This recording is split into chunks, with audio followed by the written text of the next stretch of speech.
सो hey guys, कैसे हो आप सभी लोग। Welcome back to my channel AG manga world. तो guys finally book of esper यानी कि डीमन एम्पर का एक और बिल्कुल नया एपिसोड आ गया है, जो कि होने वाला है एपिसोड नंबर 298। इसलिए पहले ही वीडियो को लाइक शेयर कमेंट सब कुछ कर लीजिए। शुक्रिया। एंड शुरू करते हैं हमारा आज का ये वाला एपिसोड। जैसा कि लास्ट एपिसोड में हम लोगों ने देखा, प्राइम मिनिस्टर जू चैंगफेंग के समझाने पर एम्पर ना चाहते हुए भी अपने सिटी के गेट्सों को खोल देते हैं। दूसरी ओर जूफेंग और स्वैंगर हाई प्रीस्ट के मेंशन में आए होते हैं उनके एक स्पेशल डिवाइस को यूज करने के लिए, जो कि उन्हें पूरी दुनिया की फेथ को यहीं से बता सकता है। तो स्वैंगर उस डिवाइस को यूज करती है और फ्यूचर देखने लगती है, जिसमें कि उसे पता चलता है कि क्वानरोंग एम्पायर की वजह से टियानियो में काफी बड़ी तबाही आने वाली है। इसलिए स्वैंगर रोते हुए जूफेंग से उस तबाही को रोकने के लिए रिक्वेस्ट करने लगती है। तो अब आगे तो अब इस एपिसोड की स्टार्टिंग भी वहीं से होती है जहाँ से कि हमारा लास्ट एपिसोड खत्म हुआ था। जूफेंग अपने मन में सोच रहा होता है कि इस गेम में इतने बड़े इवेंट के साथ एक डीप डार्क कॉर्नर में जरूर ही एक मास्टर प्लान तो बना ही होगा, और अगर हमने जल्द से जल्द इस मास्टर प्लान को क्रैक नहीं किया तो मुझे डर है इस चीज में हम लोग भी इन्वॉल्व हो जाएंगे। तो अब इतना सब सोच लेने के बाद जूफेंग स्वैंगर से कहता है कि ठीक है, अब हम लोग इसके बारे में बाद में सोचेंगे, फिलहाल तो सबसे पहले यहाँ से वापस चलते हैं। इतना कहकर के फिर जूफेंग वहाँ से जाते हुए स्वैंगर की तारीफ में कुछ चंद शब्द कहता है। वो कहता है कि इस समय तुम्हारे साथ में होना और काफी देर हो जाने से पहले इस सब के बारे में पता लगा लेना, जो भी कुछ फॉर्चून यानी कि भविष्य में होने वाला है, ये मेरे लिए कितनी ज्यादा सौभाग्य की बात है। तो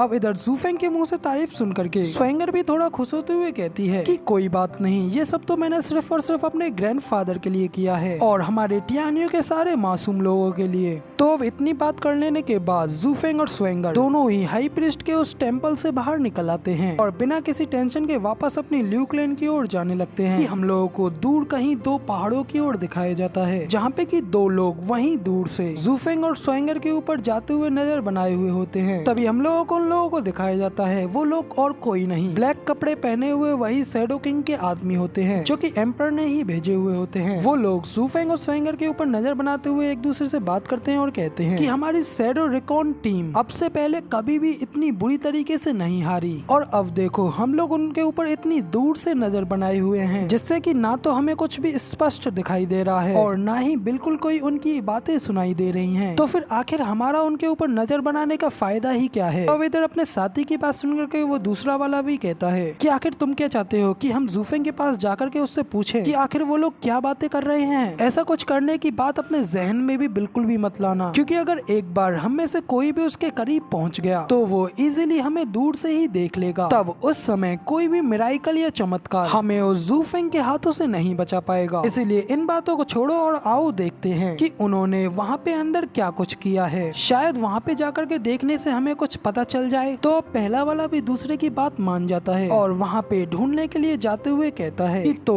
अब हम द ग्रेट शैडो गार्ड्स कुछ भी पता लगाने के लिए एक कूड़ा ढूंढने वाले आदमी बनेंगे। तो अब इन लोगों के इतना कहते ही यहाँ पे हमारा सीन चेंज होता है और हमें जूफेंग को दिखाया जाता है, जो कि ड्राफ्टिंग फ्लावर सिटी में आया होता है। तो अब यहाँ पे हमारा कहानी सुनाने वाला आ जाता है और हमें बताता है कि जब जूफेंग का मन बदलती स्थितियों पर था तो वो अपने अलाइज यानी कि सहयोगियों से मिल रहा था और किसी अन्य परिवर्तनों के लिए स्वैंगर को आसमान की ओर देख करके उसको फेथ को बताने के लिए कह रहा था। हालांकि उस समय शैडो सोल्जर्स उसका पीछा कर रहे थे, लेकिन उन्हें किसी भी तरीके से कुछ भी ऐसा नहीं मिला जो कि उनके लिए बिल्कुल भी उपयोगी साबित हुआ हो। तो अब कहानी सुनाने वाले की बातें खत्म हो जाने के बाद जूफेंग वहाँ पे मास्टर डूडेन को देखता है, जो कि पीछे से उसको आवाज लगा रही होती है। लेकिन जूफेंग उन्हें देख अपने मन में कहता है कि जब भी मैं इन लोगों से किंग चैन यानी कि सिस्टर चूचू के बारे में पूछता हूँ तो आखिर ये लोग मुझे बताने के लिए इस तरीके से हकलाते क्यों लगते हैं। तो क्या कहीं इस सब का मतलब ये तो नहीं है कि जब क्वानरोंग एम्पायर प्रेडिक्शन की तरह ही हम लोगों के साथ अपने अजीब खेल खेलेगा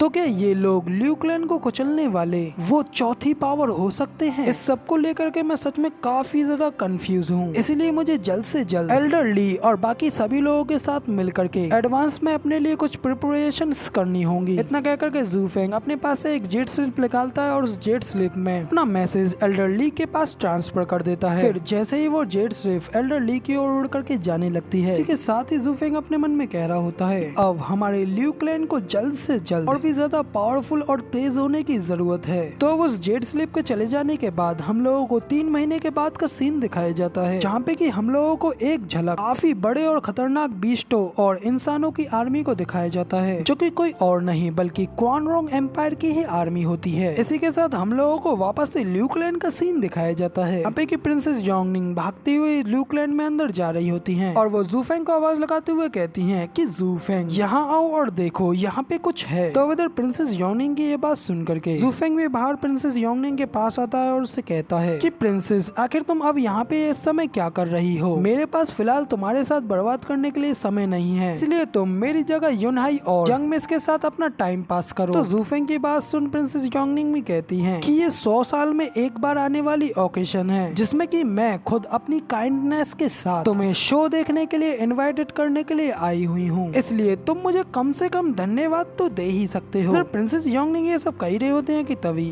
भाई हमारा ज़ूफेंग तो उसे बिल्कुल भी भाव ना देते हुए वहाँ से जाते हुए उससे कहता जाता है कि क्या कहा तुमने, मुझे शो देखना है तुम्हारे साथ? इससे तो मुझे ऐसा लग रहा है जैसे कि तुम सीधे हमारे यहाँ पे अंदर कूदना चाहती हो। ज़ूफेंग को प्रिंसेस योंगनिंग की बेइज्जती मारते हुए देख करके मिस जिया और युनहाई भी हंसने लगते हैं। तभी प्रिंसेस योंगनिंग पीछे से गुस्से में ज़ूफेंग को आवाज लगाते हुए उससे कहती हैं कि क्वान रोंग की डेलीगेशन बस आ ही चुकी है और वो लोग सिटी में एंटर करने ही वाले हैं, इसलिए ये हम लोगों के लिए विदेशी कल्चर को अपनी आंखों से देखने का एक अच्छा मौका है, जिसे कि देखना तुमको बिल्कुल भी मिस नहीं करना चाहिए। तो अब इधर प्रिंसेस योंगनिंग के मुंह से क्वान रोंग एम्पायर के बारे में सुन करके ज़ूफेंग भी अचानक से काफी ज्यादा हैरान हो जाता है। अभी पलक झपकते ही वो बड़ी तेजी से इंपीरियल कैपिटल के लिए निकल जाता है, जिसे देख करके प्रिंसेस योंगनिंग भी कहती हैं कि मेरा तो इंतजार करो। दूसरी ओर ये देख मिस जिया भी युनहाई से कहती हैं चलो हम लोग भी वहाँ पे जाकर के इस सब को देखते हैं। दूसरी ओर ज़ूफेंग भी वहाँ से जाते हुए अपने मन में कह रहा होता है कि तो क्वान रोंग एम्पायर आ रहा है, इसीलिए अब मैं उसकी जांच करना चाहता हूँ और चलो देखते हैं कि आखिर वो लोग कितने ज्यादा स्ट्रॉन्गर हैं और वो लोग आखिर अपनी पावर के साथ ल्यूकलैंड के लिए कितना खतरा पैदा कर सकते हैं। तो अब ज़ूफेंग के इतना कहते ही हम लोगों को इंपीरियल कैपिटल का सीन दिखाया जाता है, जहाँ पे कि बाजार में घूमते हुए ज़ूफेंग और बाकी के सभी लोग भी आ गए होते हैं। वहीं पे एक छत के ऊपर से लोंगजिन्यू भी वहाँ पे ज़ूफेंग को देख लेता है और उसको आवाज लगाते हुए कहता है कि ब्रदर ज़ू इस तरफ आओ। ज़ूफेंग भी लोंगजिन्यू की आवाज सुन करके वो भी उसकी ओर देखता है और उसके साथ उससे मिलने के लिए उस मेंशन में अंदर चला जाता है, जहाँ पे ज़ूफेंग को देख करके लोंगजिन्यू उससे कहता है ब्रदर ज़ू यहाँ का पूरा एंटायर सेकंड फ्लोर हम बड़े हाउसेस के डिसाइपल्स के लिए रिजर्व किया हुआ है, ताकि हम लोग अच्छी और क्लियरली तरीके से क्वान रोंग की डेलीगेशन को यहाँ पे आता हुआ देख सकें। दूसरी ओर ज़ीटियांग का भाई ज़ीटियांग शेन भी कहता है कि हाँ मैं तो आश्चर्य से ये देखना चाहता हूँ कि आखिर उन लोगों के पास कितने ज्यादा अच्छे एक्सपर्ट्स हैं। तो इधर ज़ीटियांग शेन की ये बात सुन ज़ूफेंग भी अपने मन में कहता है कि क्या मार्शल फैक्शंस। ज़ूफेंग ये सब सोच करके दूसरी ओर देखने लगता है तो वो देखता है यानफू भी वहाँ पे मौजूद होता है और दूसरी ओर मुंह करके खड़ा होता है, जिसे देख ज़ूफेंग उससे कहता है यानफू क्या तुम यहाँ पे ये सब देखने में इतने ज्यादा उत्साहित हो गए हो